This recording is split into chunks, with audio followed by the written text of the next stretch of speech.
هاتي مسمار وبصلة وتعالي نتخلص من اكتر مشكلة ممكن تقابلنا طول فترة الصيف. بإذن الله الفيديو ده فيه افكار كتيرة قوي هتعجبك. يا ريت ما تبخليش علينا كده باللايك الحلو منك، ويلا نبدأ مع بعض بأول فكرة. اول فكره معايا، كلنا بنبقى مثلا عايزين نعمل كفته فراخ وحاجه سهله وبتخلص على طول قبل الاذان، فعايزين نجمد بقى الفراخ كده ونعملها من غير كبه ومن غير خلاط. هتستخدمي معايا المخرطه، بس اهم حاجه ان انت تجيبي الفراخ بتاعتك تبتدي ان انت تجمديها الاول، وتبقى قاعده معاكي في الفريزر لمده يوم، وبعد كده تطلعيها وبالمخرطه وتبتدي ان انت تفرميها كده. في الاول هتتقطع معاكي وبعد كده هتنعم وهتبقى عامله معاكي زي الكفته بالظبط. تقدري بقى ان انت تشكليها كانك عاملاها في الكبه او في الخلاط. بس اهم خطوه ان انت تجمدي الفراخ علشان تتقطع معاكي. بصي بتتقطع معاكي كده الاول، وبعد كده افضلي بقى رايحه جايه عليها تاني، هتنعم معاكي بالحاجه بالسمك اللي انت عايزاه او بالنعومه اللي انت عايزاها، يعني زي ما انت شايفه كده. بصي كل ما اعملها كل ما بتصغر اكتر وكل ما بتنعم معايا. تعالي بقى نشوف الفكره رقم 2. تاني حاجة، أسهل طريقة تقشري بيها البطاطس وتقطعيها من غير قشرة خالص، يعني ممكن تبقى ضاعت مثلا ولا مش لاقياها في الوقت ده. أقولك على طريقة بسيطة جدا لو انت مبتعرفيش تقشري البطاطس بالطريقة العادية. بتجيبي البطاطساية كده وهي بقشرها تقطعيها دواير بالشكل ده، تمام. وبعد كده هتقشريها بقى وهي دواير، يعني بعد ما اخلص الكمية زي ما انت شايفة بمسك بقى البطاطسايه وببتدي ان انا الفها. عايزه اقول لك هتبقى عامله معاكي زي ما تكون قشرتيها بمقشره بالظبط. بصي طريقه سهله جدا للبنات اللي هي ما بتعرفش تقشر البطاطس غير بالمقشره. وبعد ما بتخلص الكميه كلها اقول لك برده على طريقه بسيطه جدا تقطعيها صوابع كلها سمك واحد ومقاس واحد وطول واحد. تعالي اقول لك ازاي. بصي بقى بتركبيهم كده فوق بعض وتبتدي ان انت تقطعيهم، بيطلعوا معاكي مقاس واحد وسمك واحد كلهم شبه بعض بالظبط بالطريقه دي. دي اسهل طريقه تقطعي بيها البطاطس ويطلعوا كلهم شكل واحد، صغيرين او كبار بالشكل اللي انت حباه. تعالي نكمل الفكره اللي بعد كده.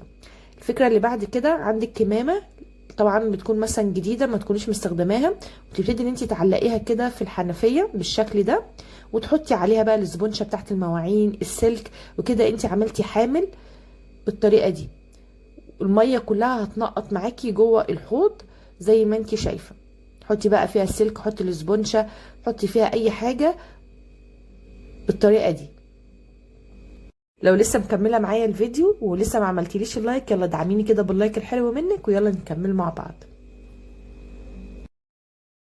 الناموس والدبان هجموا عليكي في البيت ومش عارفه تعملي ايه، نفسك تفتحي شبابيك من غير ولا دبانه تدخل عندك. طب هاتي كده بصله ومسمار وتعالي نعمل حاجه متجربه ومضمونه ونتيجتها ب100% باذن الله. كل اللي انت محتاجه حاجات بسيطه جدا موجوده عندنا في البيت. هتجيبي البصله وتبتدي ان انت تقشريها زي ما انت شايفه، هتشيلي بس القشر الناشف وهتشيلي الطبقه اللي هي الناشفه اللي من بره دي.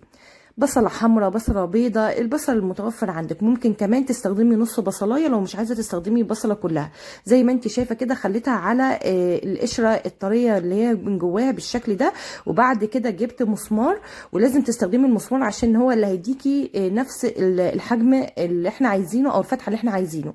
بعد كده بتجيبي، كلنا عندنا القرنفل او في ناس بتسميه المسمار برضو، تمام. هتجيبيه برضو، والمكونات كده سهله وبسيطه وخلصت. بتجيبي بقى بعد كده المسمار وتعملي فتحات في البصله زي ما انت شايفه كده.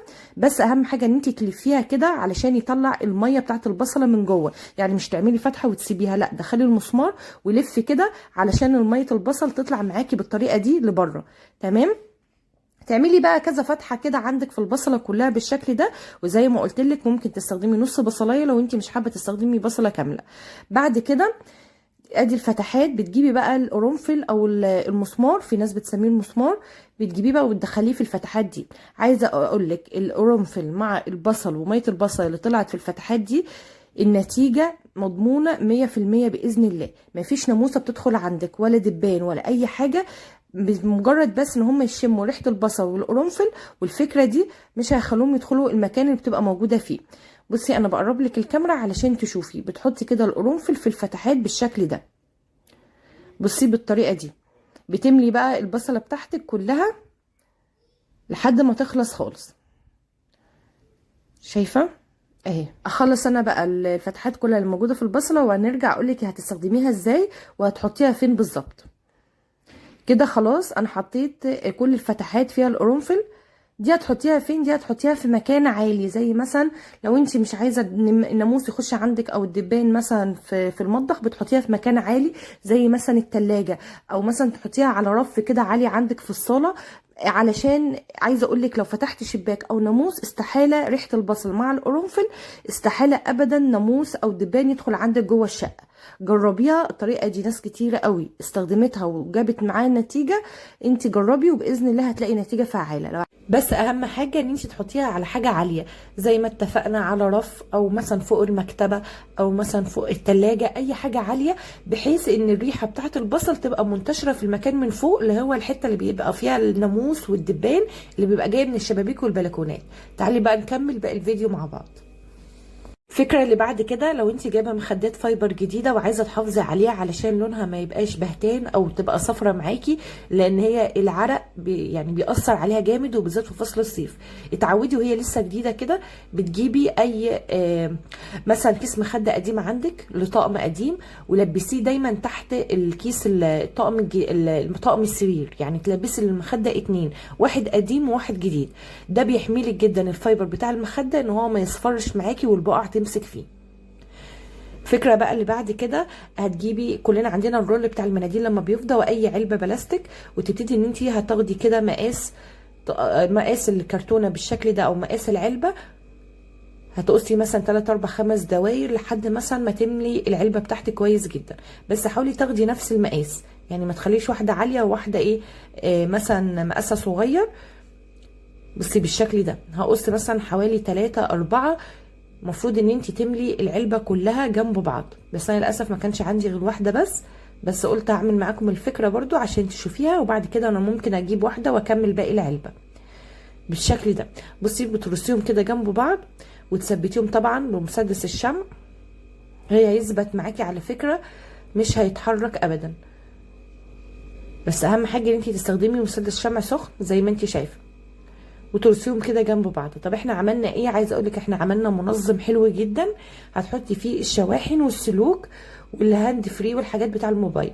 بصي بقى، بتجيبي الشاحن بالطريقه دي وتلفيه وتدخليه جوه العلبه. ممكن تحطي 1 و2 و3 زي ما انت شايفه. فكره منظم حلوه جدا وسهله، وتقدري ان انت تعمليها عندك في البيت. وده كده الشكل النهائي زي ما انت شايفه كده. يا رب تكون الافكار الموجوده في الفيديو عجبتكم النهارده، وبعتذر جدا عن صوتي لان انا تعبانه شويه. دمتم في رعايه الله، وكل سنه وانتم طيبين، وربنا يعود عليكم الايام بخير. ويلا السلام عليكم.